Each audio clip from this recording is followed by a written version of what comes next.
안녕하십니까, 책돌이입니다. 오늘 소개해드릴 책은 햇빛을 쬐면 의사가 필요 없다입니다. 출판사는 전나무 숲입니다. 저자 소개를 간단하게 하겠습니다. 우스노미야 박사, 의학 박사이고 도쿄 광선요법연구소 소장이다. 우스노미야 박사는 현대인들이 자외선을 필요 이상으로 차단하는 것을 보고 햇빛, 그 중에서도 자외선에 대한 사람들의 오해를 바로잡고 자외선이 인간을 포함한 생물에게 얼마나 큰 이득을 주고 있는지를 알릴 생각이 이 책을 펴냈다. 그럼 바로 본문을 보도록 하겠습니다. 햇빛은 인체의 기능을 정상으로 유지하는 데도 반드시 필요하다. 자외선은 피부로 침투해 비타민 D를 합성하는데 자외선을 쬐어 생성된 비타민 D는 간과 신장에서 대사가 되고 활성형 비타민 D로 변환된다. 활성형 비타민 D는 장에서 칼슘과 인의 흡수를 촉진하고 혈장 내 칼슘 농도를 조절하며 뼈 조직의 인산 칼슘을 침착시킨다. 즉, 칼슘 대사와 관련해서 비타민 D가 없어서는 안 된다. 칼슘이라고 하면 모두가 잘 알다시피 뼈를 튼튼하게 하는 역할을 한다. 그렇게 햇빛을 제대로 쬐지 못하면 비타민 D가 부족해져서 뼈가 약해진다. 이 외에도 햇빛은 인체에서 일어나는 여러 현상들을 정상화하고 우울증을 예방하는 등 신체뿐만 아니라 마음까지 건강하게 만든다. 햇빛의 이러한 유익에도 불구하고 사람들은 지나치게 자외선을 경계하고 있다. 물론 자외선의 증가로 피부 화상, 피부암이 증가하는 것이라는 우려는 있다. 하지만 자외선이 가져다주는 유익한 측면을 숨긴 채 강한 자외선에 장기간 노출되었을 때 발생할 수 있는 위험만을 매스컴에서 지나치게 보도하고 있다. 그래서 자외선에 대한 두려움이 가중되고 있다. 우리 같은 유색 인종은 여름이 되면 피부 색깔이 짙어진다. 자외선이 피부에 상처를 입혀서가 아니다. 과도한 자외선으로부터 피부를 보호하기 위해서이다. 인간의 몸은 충분히 스스로 지킬 수 있게끔 만들어져 있다. 여기서 과도한 자외선이라고 한 이유는 인간이 살아가는 데 꼭 필요하지 않은 자외선의 종류와 양이 있기 때문이다. 분명 자외선을 쬐서 피부암에 걸리는 경우도 있다. 하지만 그 증례는 압도적으로 백인이 많이 있다. 왜냐하면 북구처럼 자외선량이 적은 지역에 사는 백인은 멜라닌 색소가 생성되지 않아 피부가 빨개지는 일은 있어도 햇볕에 타지는 않기 때문이다. 이것은 황인종에게는 지극히 드문 증례이며 흑인에게는 거의 존재하지 않는다. 햇빛이 강한 지역에서 살다 온 사람들은 제대로 대응할 수 있는 피부를 갖추고 있기 때문이다. 이것을 생각하면 미백은 건강 측면에서 매우 위험한 행위라고 볼 수가 있다. 피부암은 보통 기저세포암이라고 하는데 만에 하나 발병한다 하더라도 전이될 위험성이 없고 국부 치료만으로도 충분히 치료가 된다. 물론 사망하지도 않는다. 그래서 암이라고 하지 말고 기저세포 상피종으로 불러야 한다는 의견까지 있을 정도이다. 한때 호주에서 피부암 환자가 급증하고 있다는 데이터가 발표되었다. 그런데 조사를 해보니 짙은 갈색 피부를 가진 호주 원주민들은 피부암이 전혀 없었다. 그러나 유럽에서 이주해온 백인들 사이에 피부암이 급증하고 있었다. 앞에서 말했듯 자외선을 쬐면 체내에서 비타민 D가 생성된다. 비타민 D는 음식으로 섭취할 수 있는 영양소가 아니다.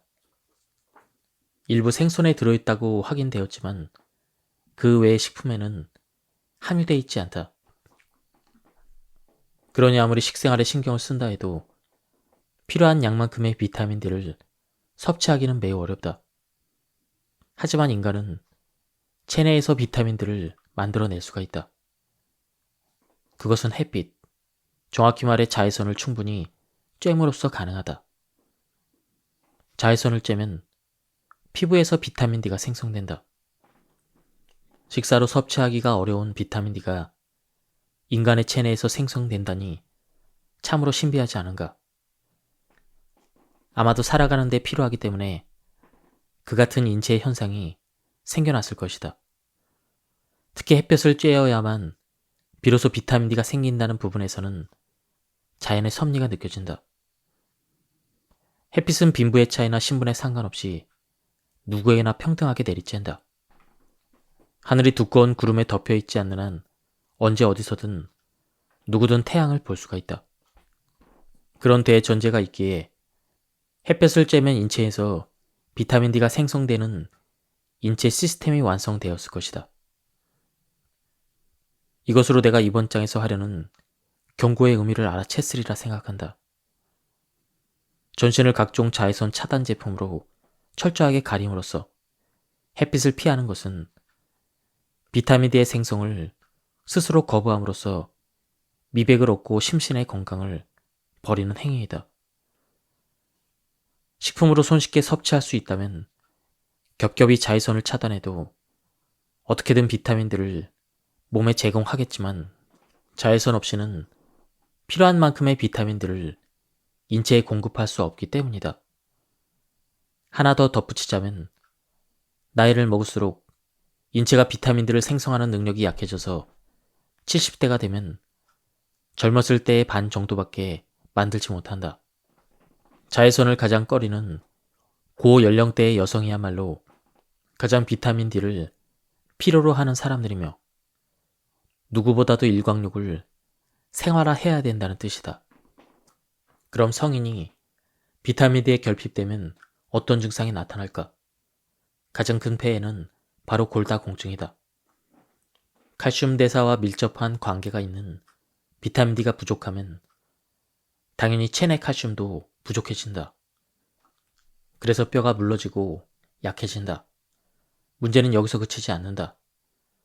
뼈가 물러지면서 근 조직이 파괴되고 근육의 힘이 떨어져서 마침내는 근력을 유지할 수 없게 될 위험성이 높아진다. 게다가 다리와 허리가 약해졌다는 이유로 갈수록 외출을 멀리하며 밖에 나가질 않으니 일조 시간이 더 줄어들고 비타민 D가 더욱 결핍되는 악순환에 빠지게 된다. 외출을 꺼리는 어르신들에게 그 이유를 여쭤보면 뼈도 약한데 나가서 돌아다니다가 넘어지면 병원 신세를 크게 질 것 같아 두렵다는 이야기를 자주 하신다. 그 마음은 충분히 이해가 되지만 집에만 틀어박혀 있으면 비타민 D 결핍증이 갈수록 심해져서 근력 역시 더욱 약해진다. 그리고 필연적으로 넘어지기 쉬운 몸 상태가 된다. 현실적으로 어르신들이 넘어져서 골절되는 사례 중에 대부분은 밖에서 걷고 있을 때가 아니라 실내에 있을 때 발생한다. 노인 자신이나 그 가족들은 몸을 위한답시고 움직임을 최소화하며 생활하겠지만 그것은 자리보존이라는 결과를 가져올 뿐이다. 미용에 많은 신경을 쓰는 여성일수록 햇빛을 적대시하는 경향이 있다. 그런데 알고 보면 햇빛은 미용에 꼭 필요한 요소이다. 왜냐하면 여성 특유의 아름다워지기 위한 호르몬, 즉 각종 여성 호르몬의 분비가 깊이 관여하기 때문이다. 또 내 분비계를 지배하고 관리하는 자율신경 자체가 햇빛과 직접 연관되어 있다. 햇빛을 정기적으로 충분히 쬐면 여성 호르몬의 분비가 왕성해져서 여성만의 독특한 아름다움을 끌어내고 동시에 회춘 효과도 촉진하고 있다. 흔히 사랑에 빠지면 예뻐진다. 스트레스로 피부가 거칠어졌다. 이런 이야기를 하는데 이런 현상은 단순히 기분 탓이 아니라 실제로 일어나는 현상이다. 즉, 아름다워지기 위한 최대 비결은 여성 호르몬을 분비하는 내 분비계의 기능을 개선하는 데 있다. 이것 없이는 아무리 뛰어난 미용법을 시술한다 하더라도 기대만큼의 효과는 얻을 수가 없다. 햇빛에는 살균 작용과 소염 작용이 있어서 빨갛게 염증이 난 여드름을 진정시키고 피지선의 분비를 정상화해서 다시 여드름이 나는 것을 억제한다. 흔히들 자외선이 피부에 안 좋다고 하지만 실제로 햇빛에는 문제성 피부를 정상으로 되돌리는 힘이 있다. 또한 피부 모세 혈관의 혈류를 개선하고 비지선과 땀샘의 작용을 활성화해서 피부의 대사 기능을 향상시킴으로써 피부를 싱싱하고 윤기 있게 만든다. 기저세포의 세포 분열을 활성화하기 때문에 노화된 각질은 자연히 떨어져 나간다. 그래서 결이 고운 피부를 형성한다. 화장품이나 미용수를 써서 이런 효과를 내려는 사람이 많은데 적당히 햇볕만 쬐면 돈 한 푼 안 들이고도 실현할 수가 있다. 또한 햇빛에는 갱년기의 뇌 분비계 혼란을 바로잡는 효과가 있다. 아침마다 출근을 하거나 주말에 야외에서 스포츠를 즐기면서 햇빛을 듬뿍 쬐는 여성들의 갱년기 장애 증상이 비교적 가볍다는 사실이 그것을 증명한다. 최근에는 남성도 갱년기 장애를 겪는다고 밝혀졌는데 생활 환경의 변화 측면에서 본다면 실내에서 활동하는 시간이 급격하게 늘어난 남성에게 갱년기 장애가 찾아오는 것은 어쩌면 당연한 일이다. 이러한 사실을 종합해보면 갱년기 장애를 심하게 겪는 사람들 대다수는 집안에서 생활하는 전업주부들이란 소리가 된다.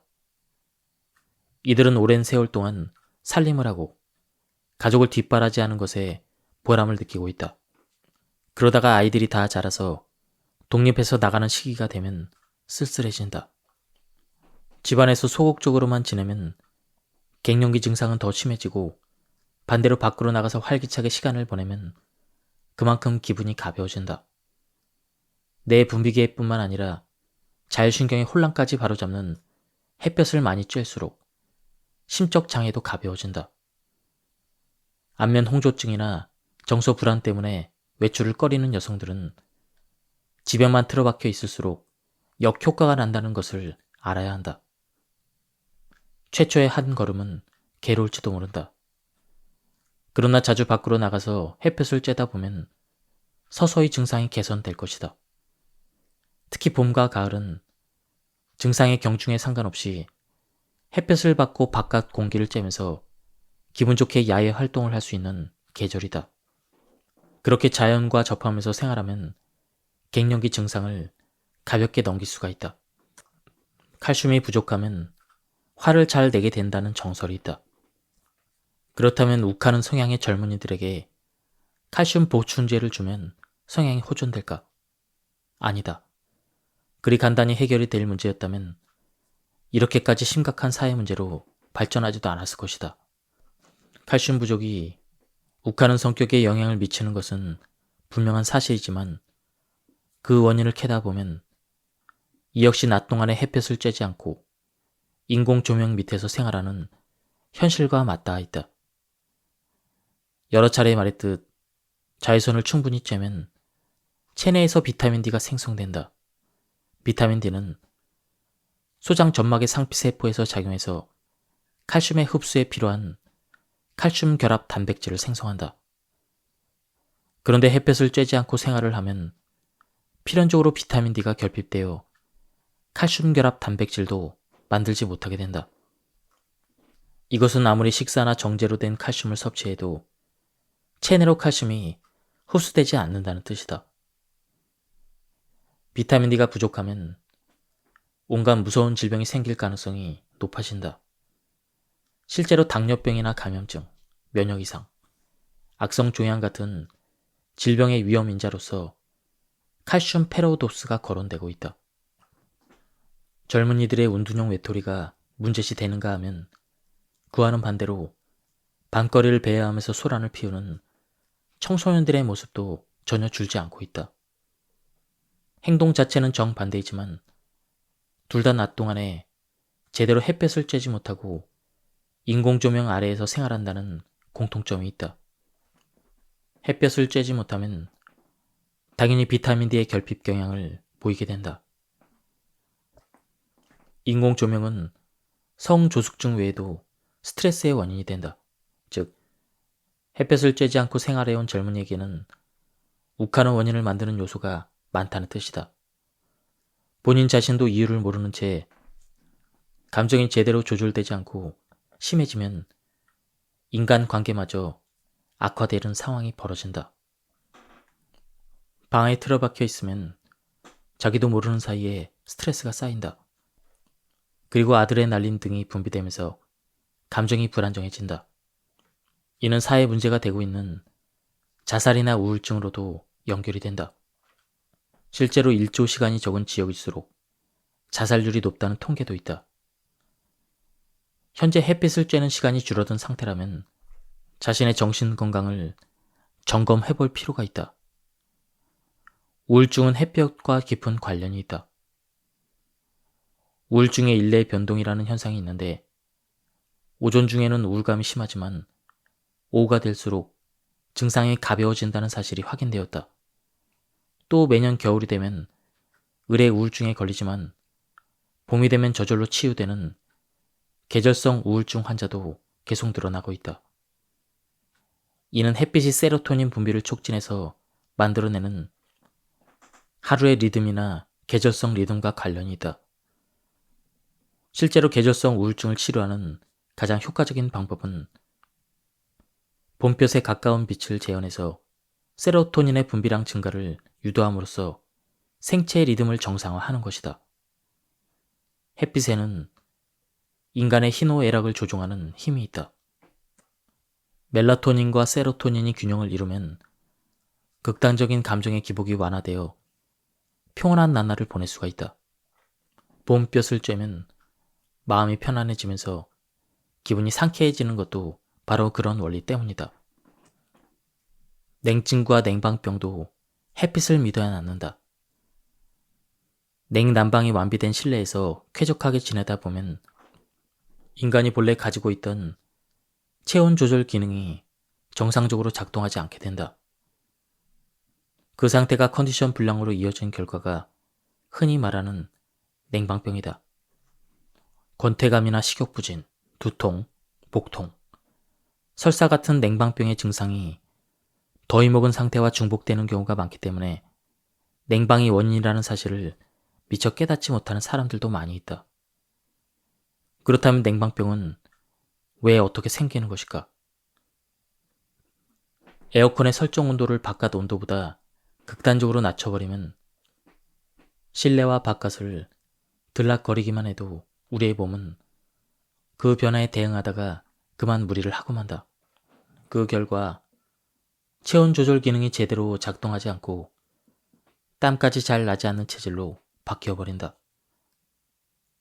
게다가 몸이 기온 변화에 대응하지 못하는 탓에 더운 바깥에서 시원한 실내로 들어왔는데도 한참 동안 모공이 열린 채로 있어서 난방을 한 방에서도 끊임없이 열을 방출시킨다. 그러다 결국 자신이 설정한 온도보다도 체온이 떨어져서 몸이 나른해지고 두통이나 복통을 호소하게 되는 것이다.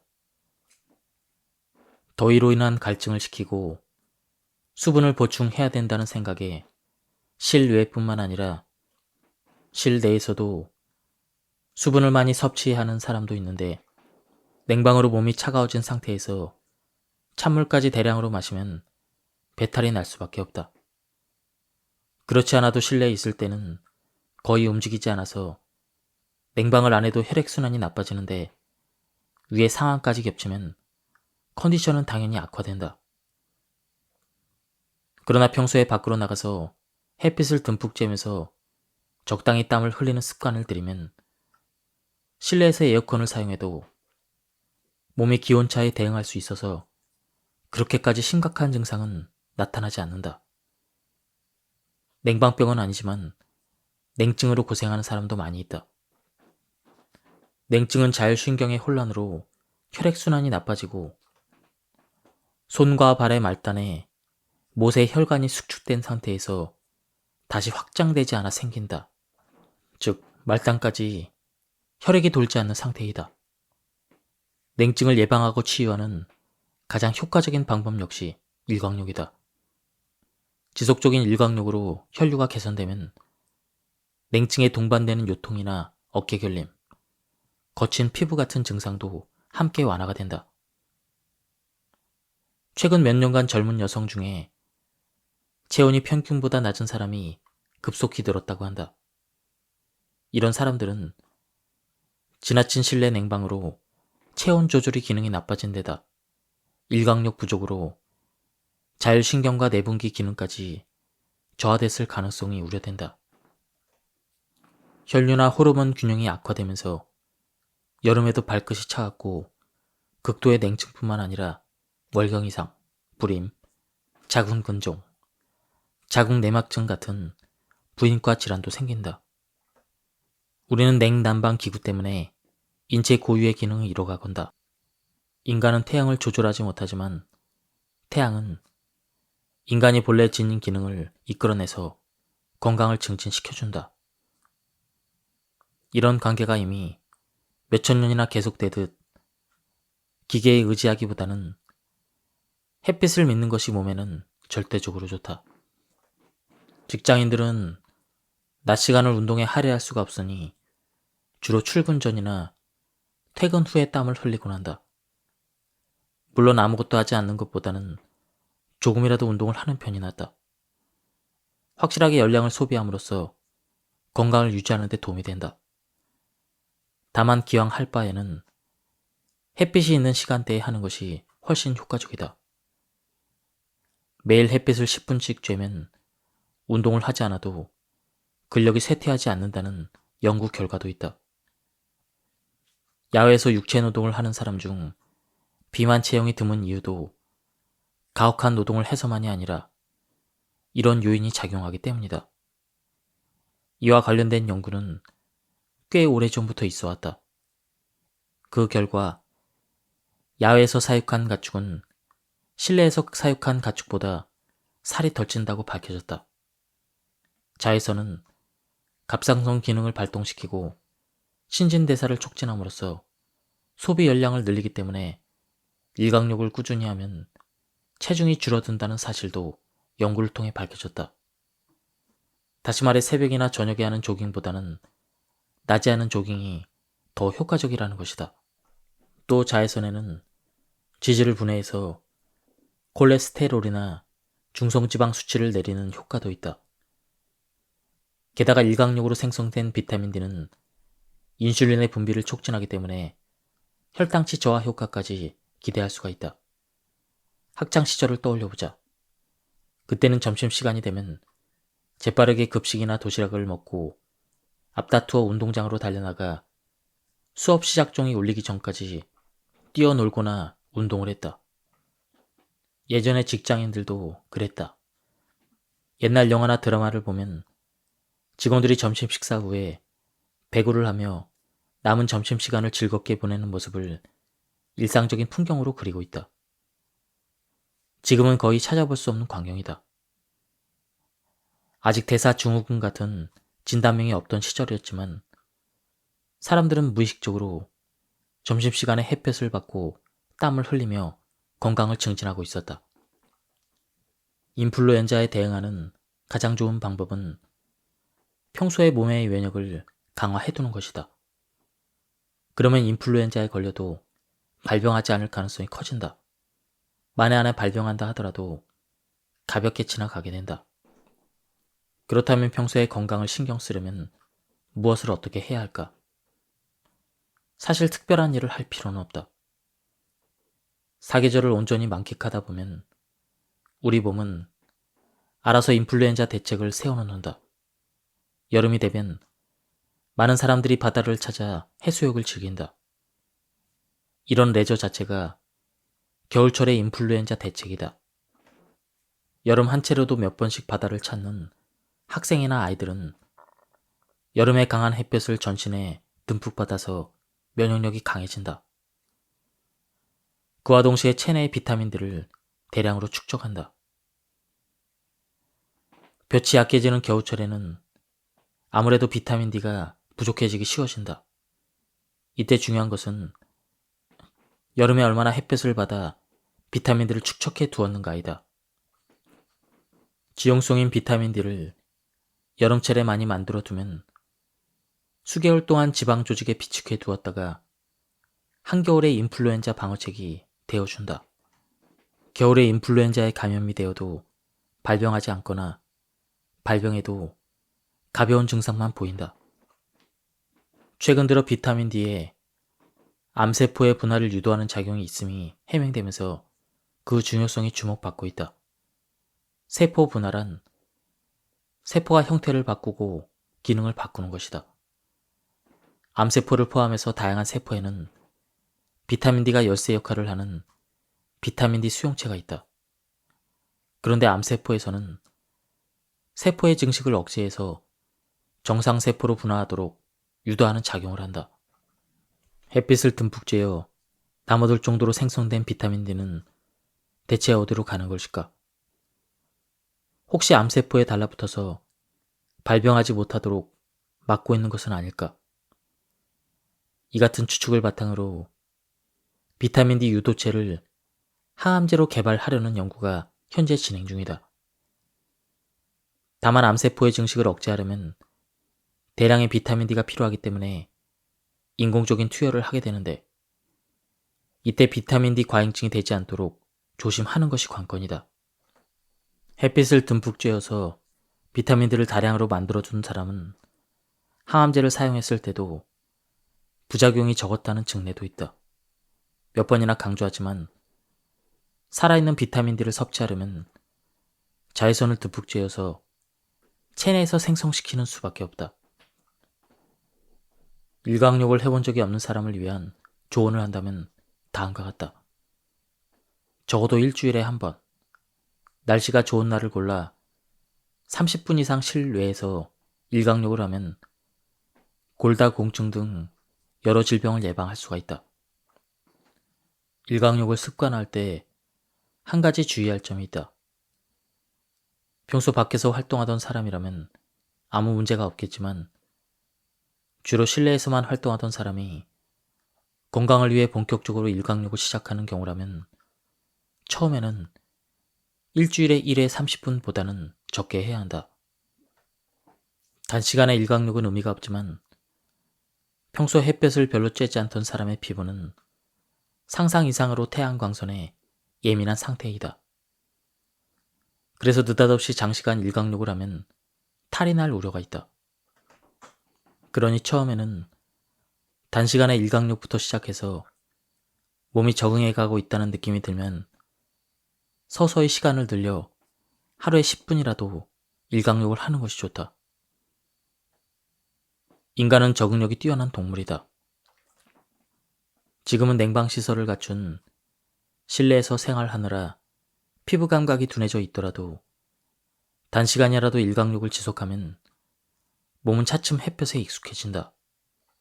그런 뒤에는 열사병 예방에 주의하면서 매일 일정 시간 동안 일광욕을 하면 된다. 이렇게 설명하면 이런 말을 하는 사람들이 꼭 있다. 업무 때문에 평소에 실내만 있으니 일단 몸을 길들인다는 의미에서 커튼을 열고 창문 너머로 햇볕을 쬐는 것부터 시작하겠다. 이 말이 사리에 맞게 들리고 또 그런 식으로 실행하면 체내 시계를 정상화하는데 적지 않은 도움이 되리라 생각할 것이다. 하지만 분명히 말하건대 이 방법은 일광욕의 효과는 하나도 얻지 못한다. 자외선의 강렬함만 느낄 뿐 열 작용도 없고 투과력도 극단적으로 약하기 때문이다. 일광욕을 하는 기분이야 들겠지만 체내에서 비타민 D를 생성한다는 중요한 목표는 전혀 달성되지 않는다. 겨울철의 햇볕바라기도 마찬가지다. 두꺼운 외투를 입고 해가 드는 곳에 머물러 있으면 어느새 몸이 따끈따끈해지면서 몸이 좋아지는 것 같지만 이건 역시도 중요한 자외선을 놓치는 경우가 많이 있다. 자외선은 피부를 투과해야 의미가 있다. 일광욕은 누구나 가벼운 마음으로 시작할 수 있는 만큼 더욱 철저히 준비해서 최대한의 효과를 끌어내는 노력을 해야 한다. 예, 지금까지 이 책에 대한 리뷰를 모두 마쳤습니다. 저도 직업 관계상 실내에 머무는 시간이 굉장히 긴데요. 내일이라도 점심 식사 후에는 좀 산책을 하는 습관을 들여야 될 것 같습니다. 예, 오늘 리뷰는 여기서 마치도록 하겠습니다. 감사합니다.